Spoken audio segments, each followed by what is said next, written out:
I was in the shop finishing a vertical weld when my phone started buzzing in my pocket. Ignored it. You don't answer phones mid-weld. That's how you ruin a bead and waste an hour of work. Finished the pass, lifted my hood, checked the weld. Clean. Solid. Exactly what it needed to be. My phone was still buzzing. I pulled off my gloves and checked. Mom. Third call in 10 minutes. I stepped outside into the parking lot. April evening, still light out, cool air after being in the shop all day. Called her back. Jakey, finally, I've been trying to reach you. I was working. What's up? We need your help this weekend. It's so exciting. I was already tired. 10-hour shift, hands sore, metal dust in my hair. I had 2 more hours of studying tonight for my certification exam on Saturday. Help with what? Cameron's moving. He got this amazing new apartment in the city. Floor-to-ceiling windows, rooftop gym. It's just gorgeous. My stomach dropped. When's he moving? Saturday, 9 a.m. Your dad already reserved a U-Haul. Mom, my certification exam is Saturday at 10. Pause. Oh. Well, can't you reschedule it? No, it's the final exam. I've been preparing for 2 years. Honey, this is important. Cameron really needs help. You know how moving is. My exam is important too. I know, sweetie, but Cameron's building a life here. This apartment is a big step for him. And certification is a big step for me. Her voice got that edge. The one she used when I wasn't being reasonable. Jake, it's just a test. You can take it another time. Cameron can't reschedule his move-in date. There is no other time, Mom. The next exam isn't for 6 months. So you'll wait 6 months. It's not the end of the world. But Cameron needs help now. Why can't he hire movers? Because family helps family. He's your brother. And honestly, Jake, I'm disappointed you're even hesitating. This is what families do. I closed my eyes, took a breath. I'm taking my exam, Mom. You're being selfish. This is typical. Typical? Yes, typical. Always putting yourself first, never thinking about the family. I could have listed every time I'd helped them move furniture, fix their plumbing, rewire their basement. Every favor I'd done while Cameron was too busy with his career. But I didn't. I have to go. Still have work to finish. Jake, don't you dare. I hung up. Stared at my truck for a minute. Then went back inside and finished my shift.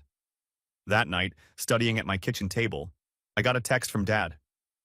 Your mother told me about Saturday. Very disappointed in you. Family comes first. Didn't respond. Next text. Come to dinner tomorrow night. We need to discuss this as a family. Great. I showed up Wednesday at 6.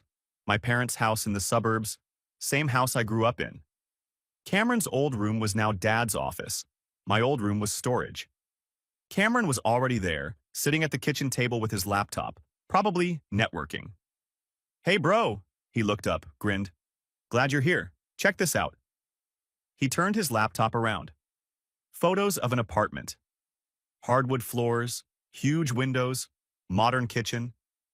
This is my new place, 26th floor, 2-bedroom, 2-bath. It's incredible. How much? I asked. $2,600 a month. But it's worth it. Location, amenities, the whole package. This is where you live when you're building a brand. How are you affording that? I got a raise, $55K now. Plus I'm positioning myself for VP of marketing. Gotta invest in yourself to grow, you know? Mom brought out a casserole. Isn't it exciting? Our Cameron, moving up in the world. Dad nodded. That's what success looks like.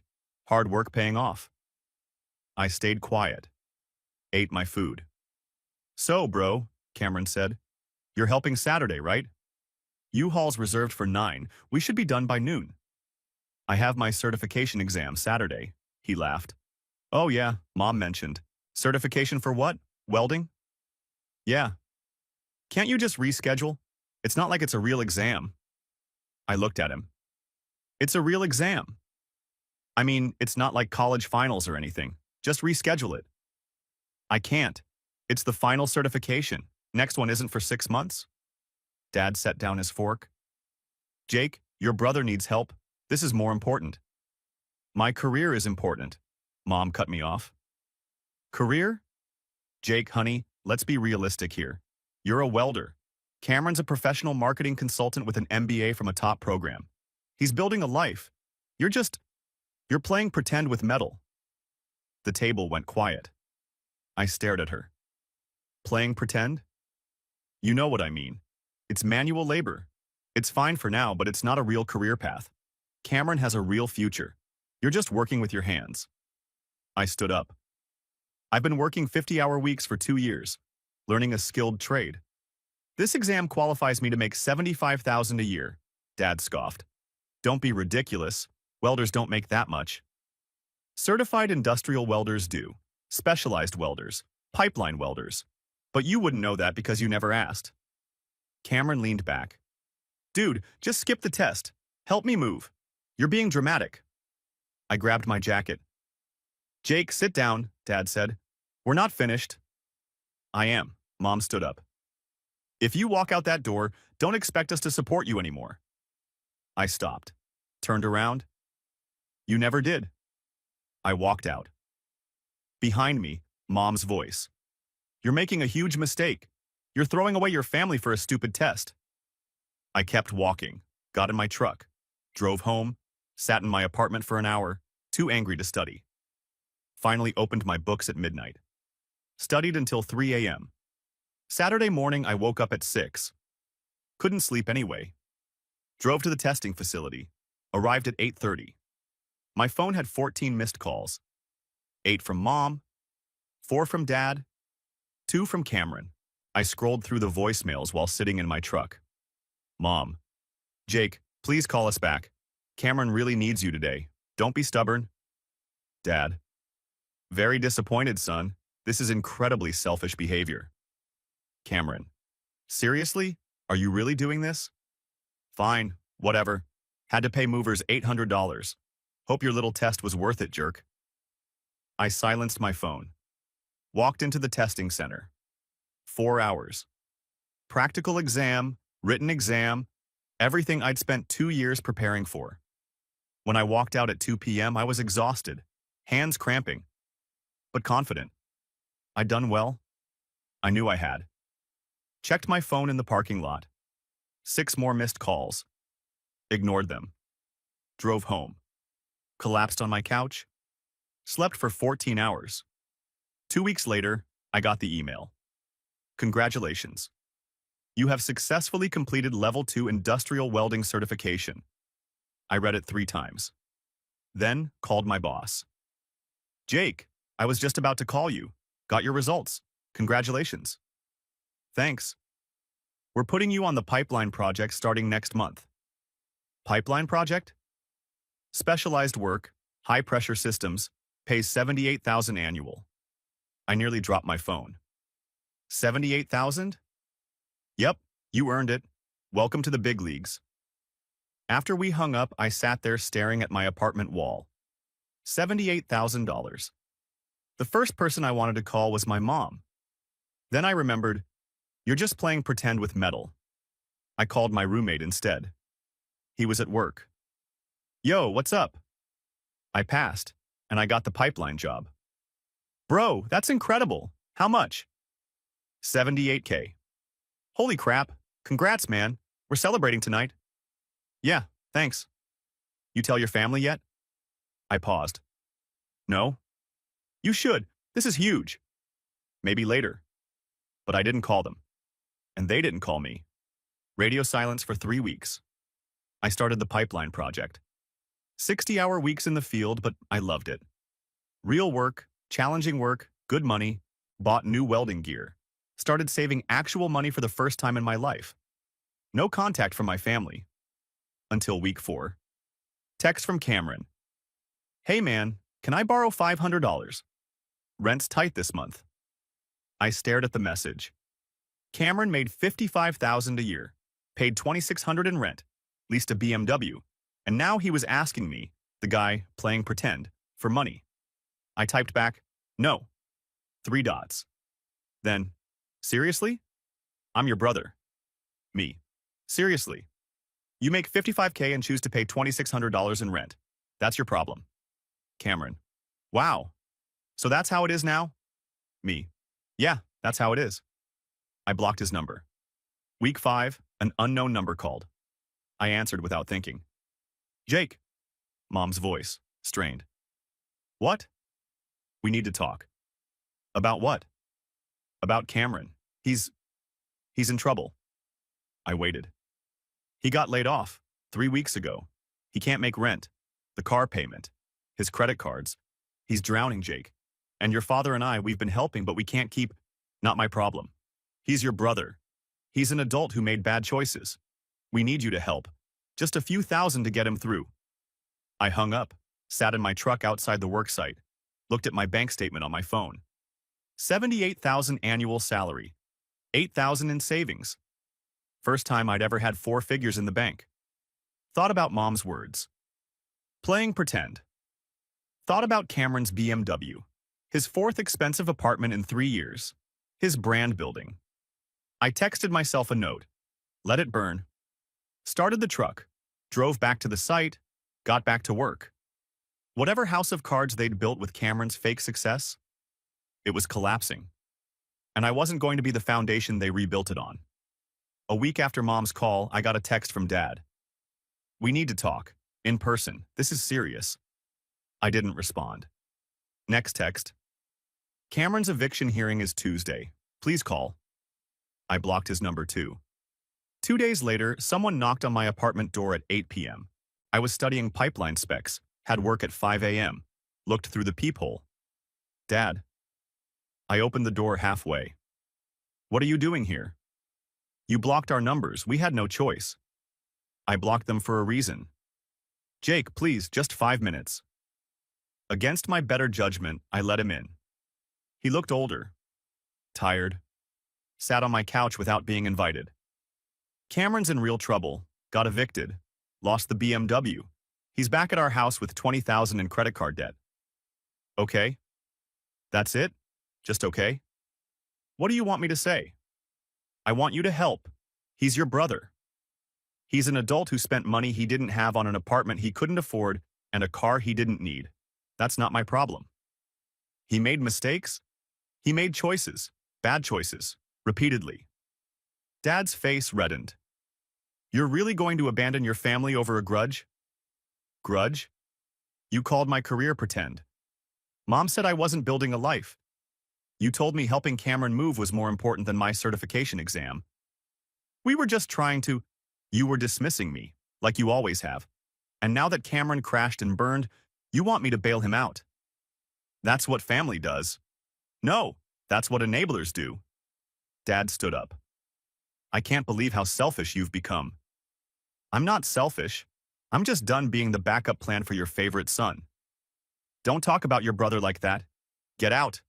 Jake, get out of my apartment, now. He left. Didn't say goodbye. I locked the door, went back to my specs. Hands were shaking, but I didn't call him back. 3 weeks later, I was on site when my foreman pulled me aside. Jake, got someone asking for you at the gate. Who? Your brother, Cameron? Says it's an emergency? I walked to the gate. Cameron was there, leaning against an old Honda Civic. Not his BMW. He looked terrible. Unshaven, wrinkled clothes, hollow eyes. Jake, thank God. I need to talk to you. I'm working. This'll just take a minute, please. I crossed my arms. Talk. I'm screwed, man. Completely screwed. Lost my job, my apartment, my car, living with Mom and Dad in my old room. I'm 27 years old sleeping in my childhood bed. Okay. I need help. Just a loan. $10,000. I'll pay you back, I swear. No. Jake, please, I'm drowning. Credit cards are destroying me. I can't even get an interview. You spent $2,600 a month on rent while making $55,000.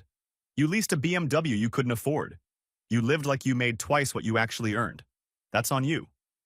I was networking, building my brand. That's how you get ahead. No, that's how you go broke.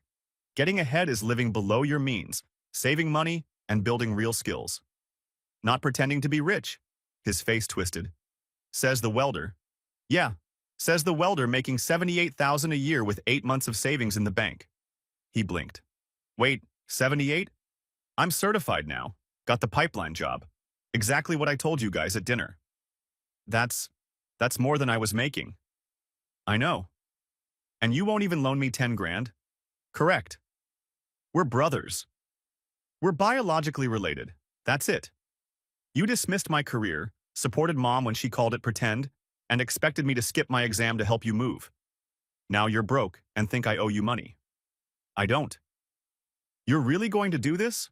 Let me lose everything? You already lost everything. That's not my fault. I turned to walk back to the site. I always knew you were jealous, Cameron shouted. Jealous that I went to college and you didn't. That I had a real career and you were just... I turned back. I was never jealous. I was just invisible to you. All of you. And now that I'm not, now that I'm actually doing well, you can't handle it. I walked away. Didn't look back. That night, my roommate Marcus came home from his shift. Found me in the kitchen making dinner. You good, man? You seem off. I told him about Cameron showing up. Damn, that's rough. What did you say?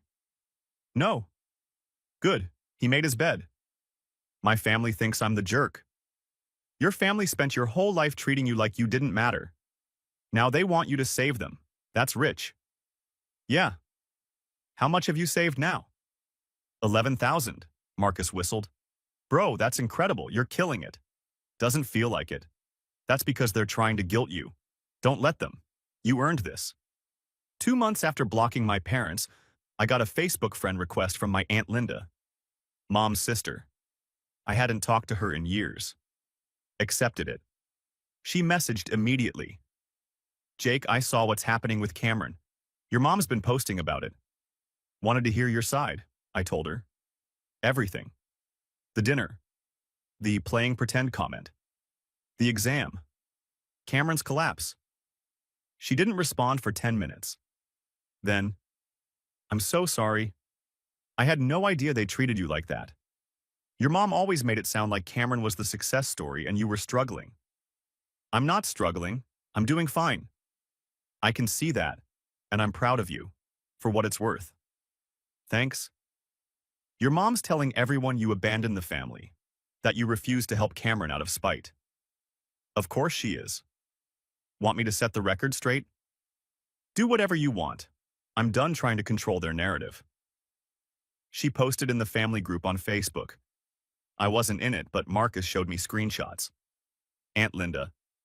For everyone wondering about Jake, he didn't abandon Cameron.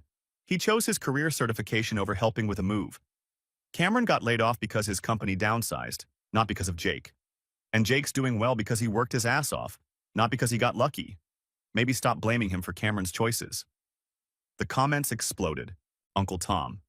Thank you. I've been saying this. Cameron lived way beyond his means. Cousin Michelle. Wait, Jake's a welder? That's awesome. Those guys make bank. Mom's comment. Linda, you don't understand the full situation. Jake has been very selfish. Aunt Linda's reply. Patricia, I understand perfectly. You called his career playing pretend. That's not being selfish. That's you being dismissive. Mom deleted her comment. Then left the group. Marcus showed me the screenshots. Dude, your aunt's a legend. Yeah, she is. How do you feel? Honestly, relieved. Someone finally said it. 3 months after Cameron showed up at my work site, I got a promotion. Lead welder on the pipeline project, $85,000 a year, small team under me, real responsibility. Boss called me into his office. Jake, you're doing excellent work, reliable, skilled, professional. We want to move you up. Thank you. This is a big step. You ready? Yes, sir. Good. Because you're exactly the kind of welder we want leading projects. I walked out of that office feeling 10 feet tall, called Aunt Linda that night. Jake, how are you? Good, really good. Just got promoted. Lead welder, 85K. That's amazing. Congratulations. Thanks. Just wanted to tell someone who'd actually be happy for me. I'm so proud of you. And Jake, your parents are going to hear about this eventually, through the family. Be ready for them to reach out. I know. What are you going to say? Nothing. I'm done explaining myself to people who don't respect me. She laughed. Good. Stay strong. 2 weeks later, Mom called from a new number. I answered without thinking. Jake. Oh, honey, I'm so glad you picked up. What do you want? I heard about your promotion. 85,000. That's wonderful. Thanks. Listen, we've been thinking. We were too hard on you. About the exam. About everything. We're sorry. I waited. And we were hoping, since you're doing so well now, maybe you could help Cameron get back on his feet? Just a small loan. He's really struggling. There it was. No. Jake, he's family. You're only calling because you heard I make good money now, not because you're actually sorry. That's not true. We've been feeling terrible. You felt terrible when Cameron crashed, not when you called my career pretend, not when you chose his move over my exam. You feel terrible now because your golden child failed and I didn't. That's not fair. It's completely fair. And the answer is no. I'm not giving Cameron money. I'm not bailing him out. He's 27. Let him figure it out. You've changed. You used to be so kind. I used to be a doormat. Now I have boundaries. Goodbye, Mom. I hung up, blocked the new number. Sat on my couch, hands shaking again. Marcus came out of his room. That them? Yeah? What did they want? Money, for Cameron. What did you say? No? Good man. He grabbed 2 beers from the fridge, handed me one. To boundaries. I clinked his bottle. To boundaries. That night, lying in bed, I thought about the last 6 months. The exam, the certification, the job, the promotion, the money I'd saved, everything they said I couldn't do, everything they dismissed as pretend. I'd built it all without them, and now they wanted in because it turned out I was right, and they were wrong. Too late, the house of cards had collapsed. 6 months after my promotion, I got a call from Uncle Tom. We'd been texting occasionally since Aunt Linda's Facebook post, but he'd never called before. Jake, you got a minute? Yeah, what's up? It's about your parents, and Cameron. Thought you should know what's going on. Okay. Your dad took out a loan against their house, $25,000, to pay off Cameron's credit cards. I sat down. What? Last month. Cameron was getting collection calls, threats of lawsuits. Your parents panicked. They refinanced and gave him the money. That's insane. It gets worse. Cameron's not working, at all. Been 4 months now. He's still living with them, not paying rent, not contributing anything, just playing video games in his old room. Jesus. Your mom's been picking up extra tutoring work. Your dad took a weekend job doing taxes on the side. They're both exhausted, all to support a 27-year-old who won't even look for work. Why are you telling me this? Because there's a family gathering next month, your grandmother's 80th birthday, and your mom's been telling everyone you'll be there, that you've come around and you're helping the family again. I never said that.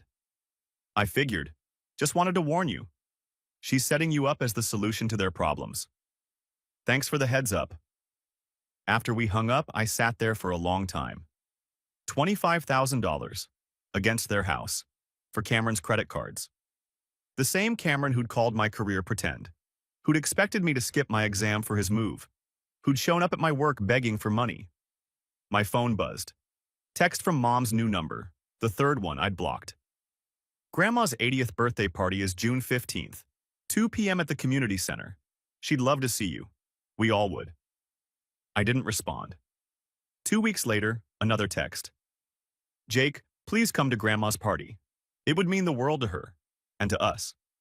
We miss you. I typed, I'll think about it. Deleted it. Typed, no. Deleted that too. Finally sent, maybe. The party was on a Saturday. I worked until noon, went home, showered, debated for 20 minutes. Marcus caught me staring at my keys. You going? I don't know. What's the worst that happens? They ambush me. Try to guilt me into giving Cameron money. So leave. You're not trapped there. Yeah, you're right. I drove to the community center.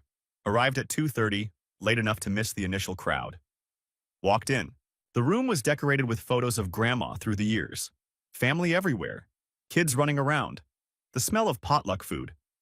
Grandma saw me first. Her face lit up. "Jakey, oh my boy, come here." I hugged her. She felt smaller than I remembered. "Happy birthday, Grandma." "I'm so glad you came. I heard you've been doing well. Your Aunt Linda told me about your promotion." "Yeah, things are good. I'm proud of you. Always have been." That hit harder than I expected. Mom appeared, smiled too brightly. "Jake, you came. Oh, I'm so happy." She hugged me. I didn't hug back. "Hi, Mom." "Come sit. Your father's getting food. Cameron's here too." "I'm not staying long. Just came to see Grandma." Her smile faltered. "Oh. Well, at least say hello to everyone." The next hour was awkward. Cousins I hadn't seen in years asking what I'd been up to. Aunts and uncles making small talk. A few people mentioned my welding career. Word had spread through Aunt Linda. Cameron avoided me, stayed on the other side of the room talking to nobody, scrolling his phone. Dad cornered me by the drinks table. "Jake, good to see you." "Dad, how's work?" "Good, busy." "That's good, that's good." Silence. "Listen, son, I know things have been difficult between us, but we're still family, and I was hoping we could talk about helping Cameron." "No? You didn't even let me finish. You were going to ask me for money, for Cameron, and the answer is no. He's really struggling. We're all struggling. We took out a loan to help him, but he still needs—" "You took out a loan against your house for his credit card debt. That was your choice, not my problem."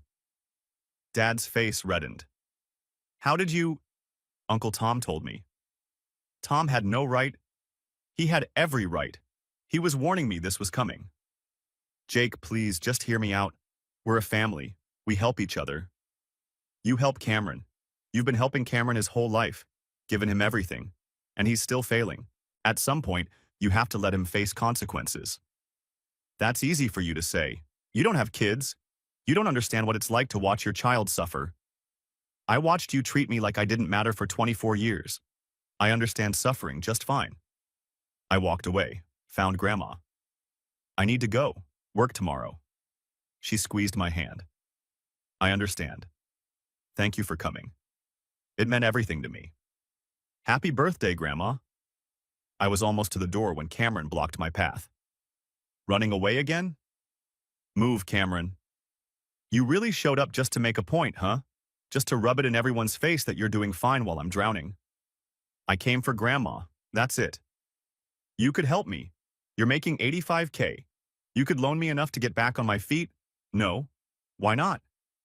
"Because you haven't learned anything. You're still the same entitled person who thought I should skip my exam for your move. The same person who called my career pretend. You haven't changed. You just want someone else to fix your mess. I made mistakes. You made choices. And now you're facing consequences. That's life. You're really going to let me lose everything?" "You already lost everything. I'm just not saving you from it." Mom rushed over. "Jake, please don't leave like this. Let's talk." "There's nothing to talk about. You want money for Cameron. I'm not giving it. That's the end of the conversation. We're your family. You're people I'm related to who never respected me until I had money you wanted. That's not family." I walked out. Got to my truck. Hands shaking. My phone buzzed before I even started the engine. Aunt Linda. "Heard it got heated. You okay?" "Yeah, I'm good." Linda. "Proud of you for standing your ground." "Thanks. For what it's worth, your grandma understands. She told me afterward that she's glad you came." That's all I cared about. 3 weeks later, I was on a job site when my foreman pulled me aside again. "Jake, your mom's called the main office 4 times today. Says it's an emergency. Tell them to stop answering." "That bad?" "Yeah." That night, I came home to find Marcus on the couch with a concerned look. "Your mom came by." "What?" "Yeah, said she's been trying to reach you, that it's urgent." "What did you tell her?" "That you weren't home. She asked when you'd be back. I said I didn't know." "Thanks." She left a letter. He handed me an envelope. My name written in Mom's handwriting. I opened it. Jake, we're desperate. I know you're angry, and you have every right to be. We said terrible things. We didn't support you when we should have. We were wrong. But Cameron's in crisis. Real crisis. He's depressed, not eating, barely leaving his room. We're scared for him. We need $15,000 to get him into a debt management program and cover his expenses while he looks for work.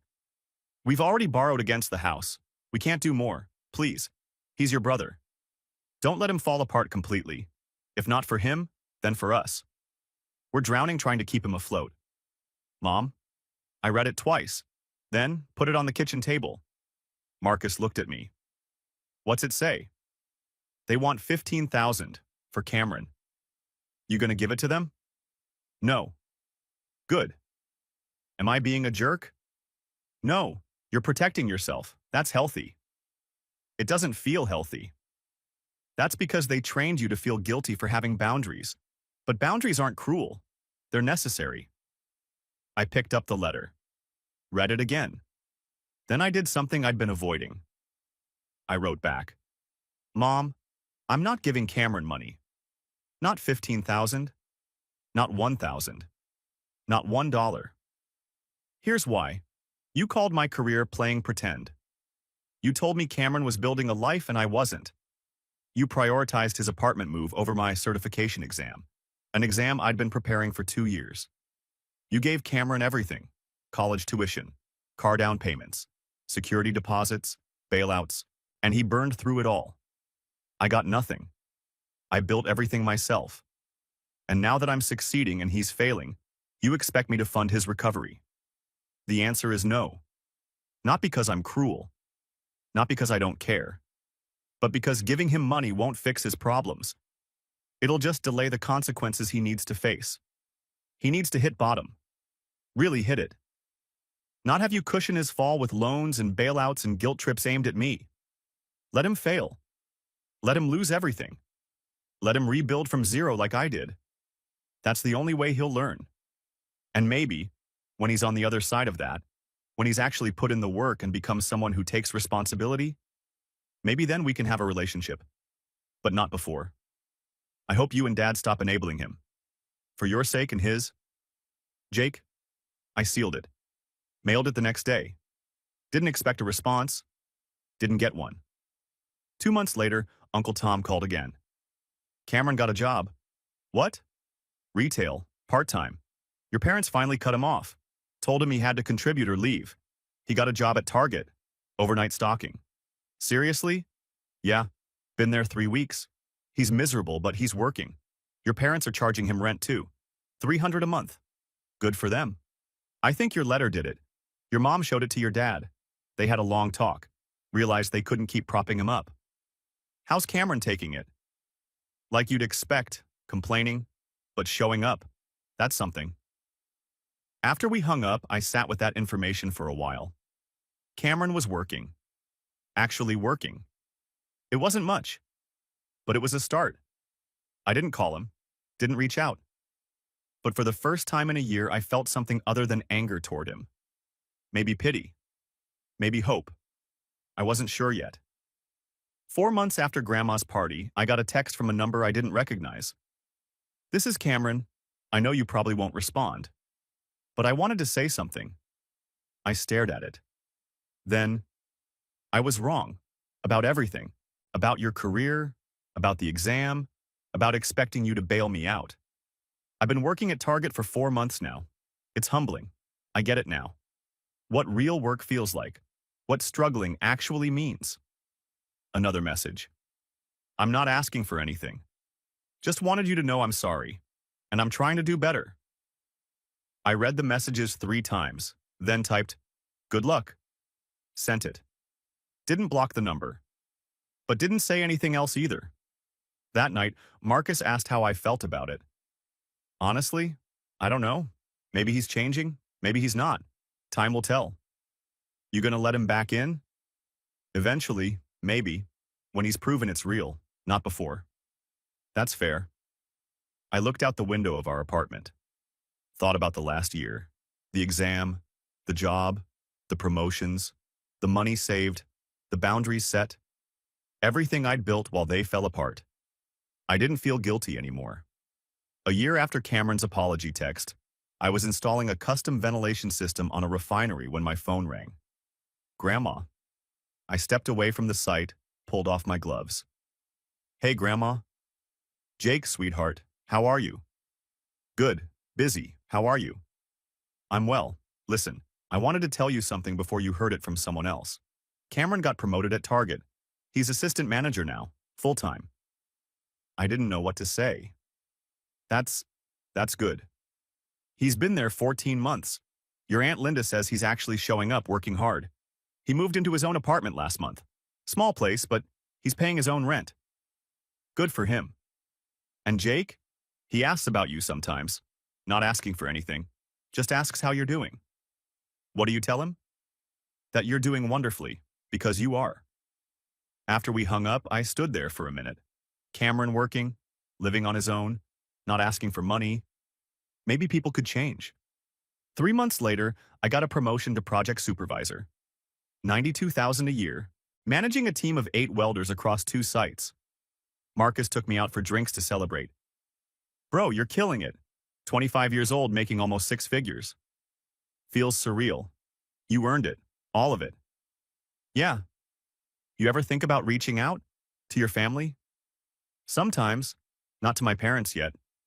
Maybe Cameron, eventually. What's stopping you? I want to make sure it's real, that he's actually changed, not just temporarily behaving until he needs something again. That's fair. 2 weeks later, I got a text from Cameron. Hey, I know we haven't talked, but I wanted you to know I got promoted. Assistant manager. I'm doing okay now. Not great, but okay. Thought you'd want to know. I stared at the message, then typed, Congrats. That's good progress. Cameron. Thanks. Means a lot coming from you. Me. How's the job? Cameron. Humbling. I manage college kids who work circles around me. Makes me realize how entitled I was. Me. Self-awareness is a start. Cameron. Yeah. Hey, I know I don't have the right to ask, but would you want to get coffee sometime? No expectations, just brothers talking. I didn't respond immediately. Showed Marcus the text. What do you think? He asked. I don't know. Part of me wants to. Part of me thinks it's too soon. What does your gut say? That maybe he's earned a conversation, not a relationship, but a conversation. Then do it. But keep your boundaries. I texted back, maybe, let me think about it. Cameron. Take all the time you need. I'll be here. A month later, I agreed to coffee. We met at a cafe halfway between our places. Neutral ground. Cameron arrived first. He looked different. Thinner, more tired, but cleaner. More put together than at Grandma's party. Hey, he said when I sat down. Hey. Awkward silence. Thanks for coming, he said. I wasn't sure you would. Almost didn't. I get it. I wouldn't have either. We ordered coffee, sat in silence for a minute. So, Cameron started, I've been in therapy for about 8 months now. Good. My therapist helped me see a lot of things. About how I treated you. About the entitlement. About expecting everyone else to fix my problems. Okay. I was a jerk. To you specifically. I dismissed your career. Supported Mom when she called it pretend. Expected you to skip your exam for my move. That was all wrong. Yeah, it was. I don't have an excuse. I thought I was better than you. Because I had a degree and you didn't. Because I wore a suit and you wore work boots. I was wrong. He looked down at his coffee. Working at Target broke me. In a good way. I spent months stocking shelves overnight, taking orders from teenagers, barely making rent. It made me realize what real work is. What you'd been doing since you were my age. I'm glad you figured it out. I'm not asking for forgiveness. I know that's not something you just give. But I wanted you to know I'm sorry. Really sorry. And I'm working on being better. I studied him. He seemed genuine, broken, but genuine. I appreciate the apology. But I'm not ready to have you back in my life. Not fully. Maybe someday. Not now. I understand. I hope you keep doing better. I hope you build something real. But I can't be part of that process. That's fair.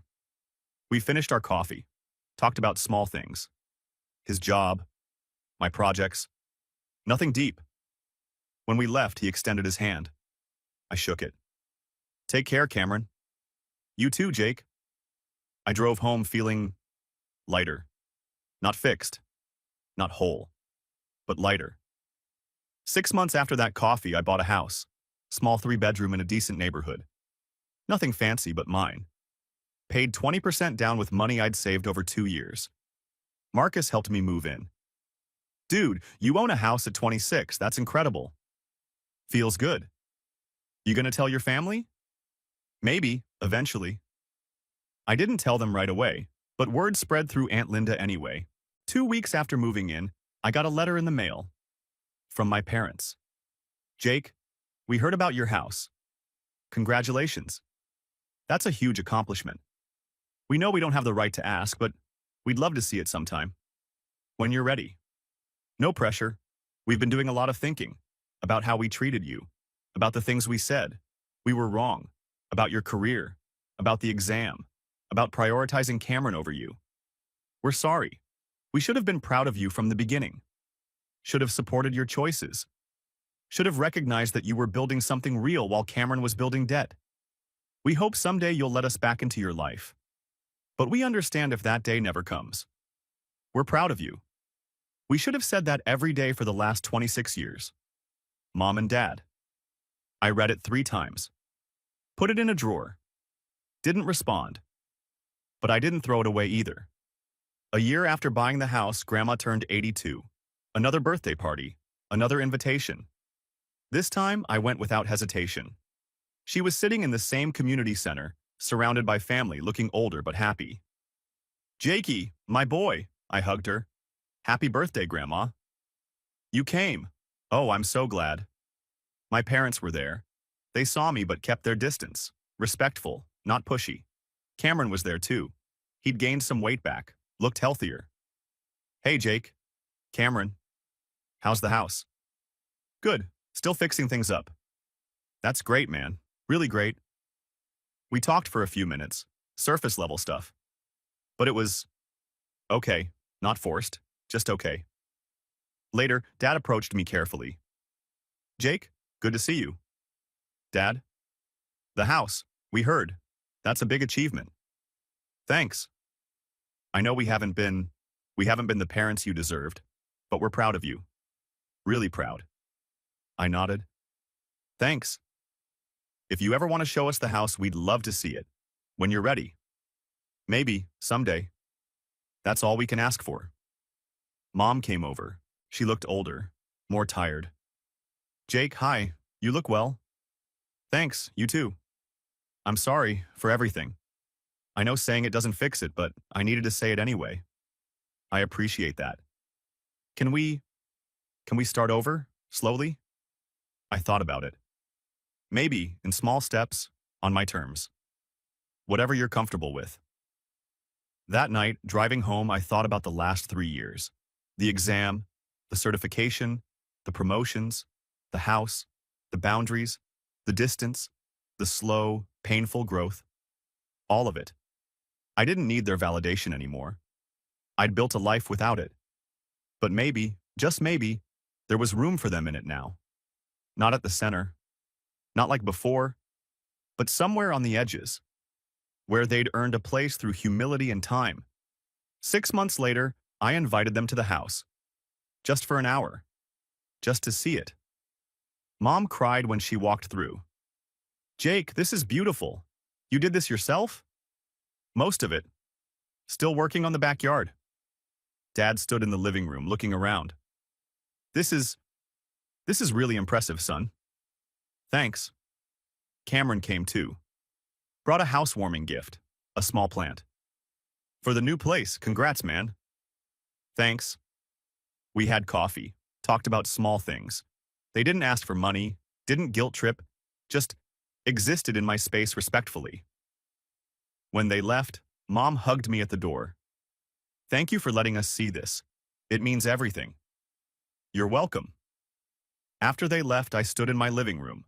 My house, my space, my life, built from nothing, built despite them, built through discipline, hard work, and boundaries. I thought about the dinner 3 years ago. Mom's voice, "You're just playing pretend with metal."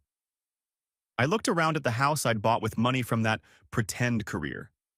The job that paid $92,000 a year. The life I'd built while their house of cards collapsed. And I realized something. The best revenge wasn't proving them wrong. It was building something so solid, so real, so undeniable that their opinion stopped mattering.